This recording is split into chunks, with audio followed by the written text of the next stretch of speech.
probably think she is the most wonderful person in the world," the old man continued.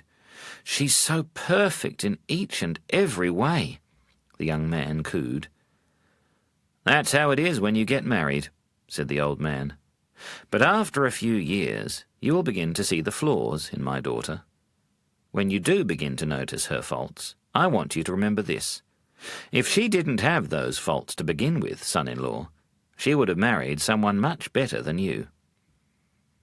So we should always be grateful for the faults in our partner, because if they didn't have those faults from the start, they would have been able to marry someone much better than us." Romance. When we are in love, we see only the good bricks in our partner's wall.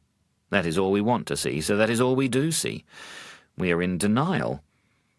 Later, when we go to our lawyer to file for divorce, we see only the bad bricks in our partner's wall. We are blind to any redeeming qualities. We don't want to see those, so we don't see them. We go into denial again. Why is it that romance happens in a darkly lit nightclub, or at an intimate dinner by candlelight, or at night under the moonlight? It is because in those situations you can't see all her pimples or his false teeth. But under candlelight our imagination is free to fantasize that the girl sitting opposite could be a supermodel, or the man has the looks of a movie star. We love to fantasize, and we fantasize to love. At least we should know what we're doing. Monks aren't into candle-lit romance. They're into turning up the lights on reality. If you want to dream, don't visit a monastery. In my first year as a monk in northeast Thailand, I was travelling in the back of a car with 2 other Western monks, and with Ajahn, my teacher, sitting in the front passenger seat.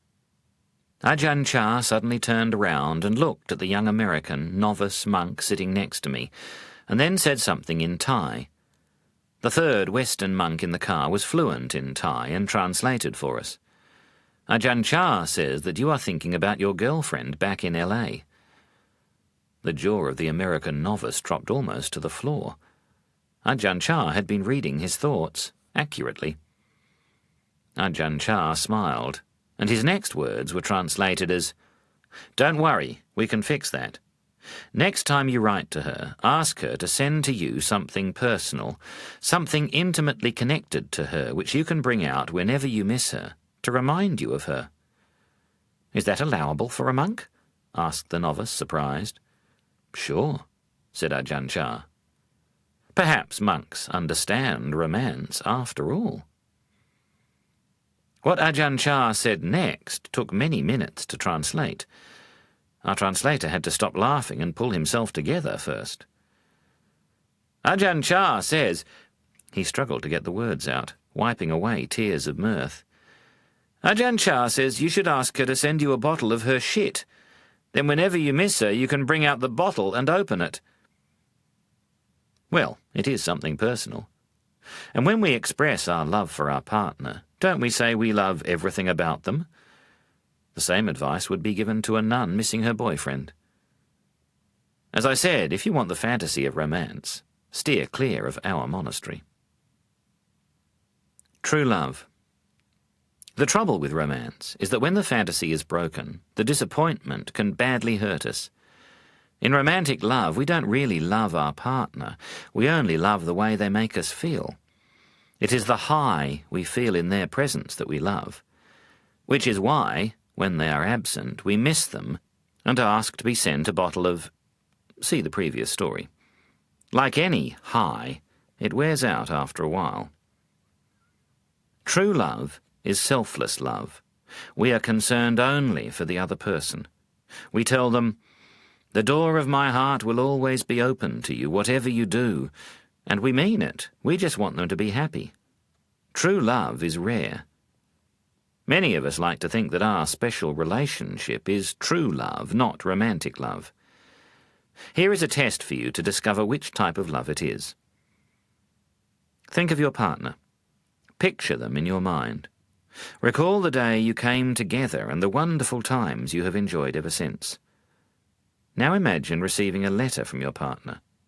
It tells you that they have fallen deeply in love with your best friend and the two of them have run away to live together. How would you feel? If it were true love, you would be so thrilled that your partner has found someone even better than you and is now even more happy. You would be delighted that your partner and best friend were having such a good time together. You'd be ecstatic that they were in love. Isn't your partner's happiness the most important thing in true love? True love is rare. A queen was looking through the palace window at the Buddha walking for alms food in the city. The king saw her and grew jealous of her devotion to the great monk. He confronted his queen and demanded to know who she loved most, the Buddha or her husband.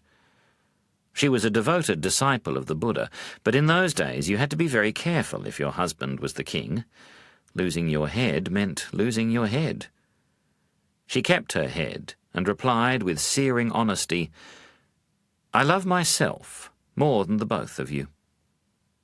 Author's note: this story is rooted in Samyutta Nikaya, Kosala Samyutta Sutta, number 8, and also in the Udana, Vagga 5, Sutta number 1.